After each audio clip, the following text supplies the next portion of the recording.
Assalamualaikum warahmatullahi wabarakatuh.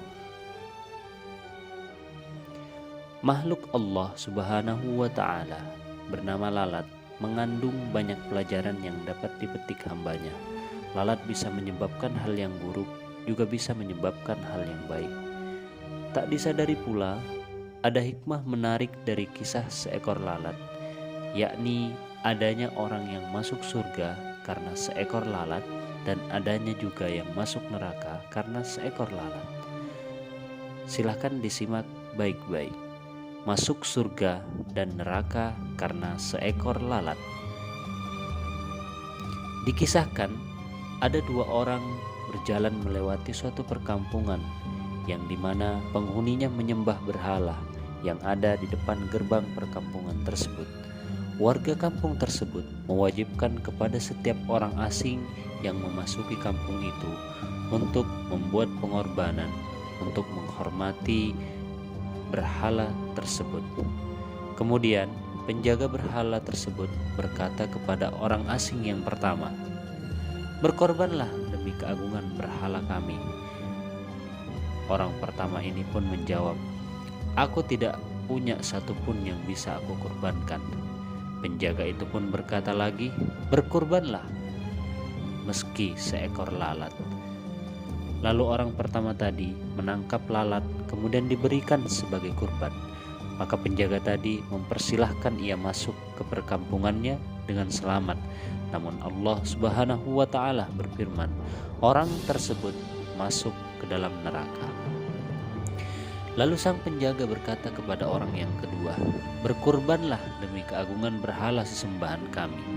Orang asing yang kedua ini berkata, "Aku tidak akan berkurban sesuatu pun kecuali untuk Allah. Karena pengorbanan hanya untuk Allah, aku berlindung dari menyekutukannya." Ia pun dibunuh dan Allah kemudian berfirman, orang ini masuk surga.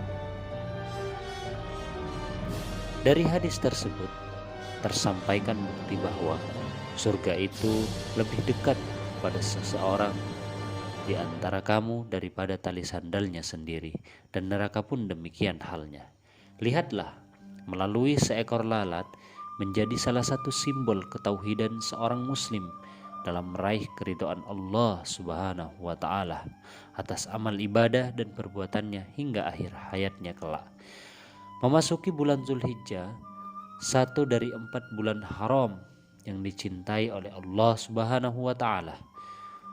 Bulan ini mengandung banyak keutamaan, di antaranya berhaji, berpuasa dari tanggal 1 sampai 9 Zulhijjah, dan berpuasa pada hari Arafah yang dapat menghapuskan dosa setahun lalu dan setahun yang akan datang.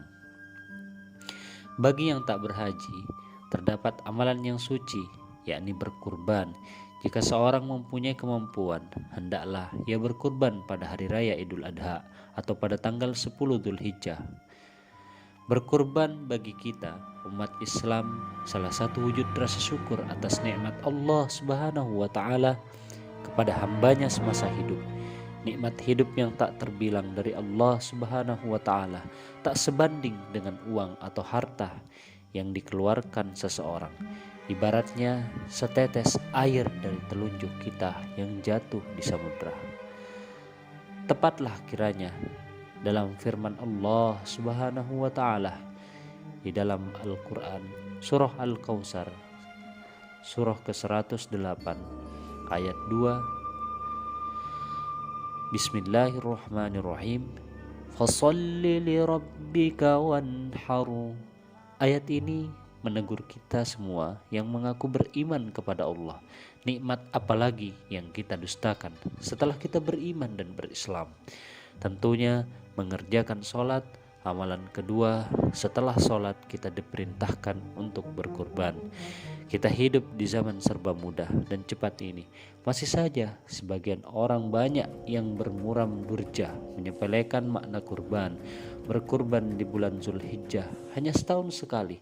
Belum tentu tahun depan kita akan bertemu lagi dengan bulan yang disayang oleh Allah subhanahu wa ta'ala.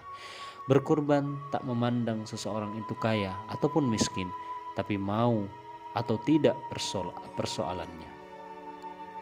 berkurban tak lain hanya satu, karena mengharap ridho Allah Subhanahu wa Ta'ala.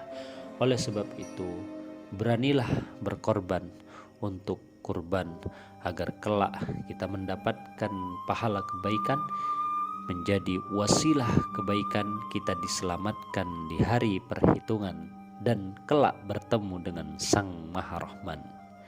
Demikian yang bisa Yanda sampaikan. Assalamualaikum warahmatullahi wabarakatuh.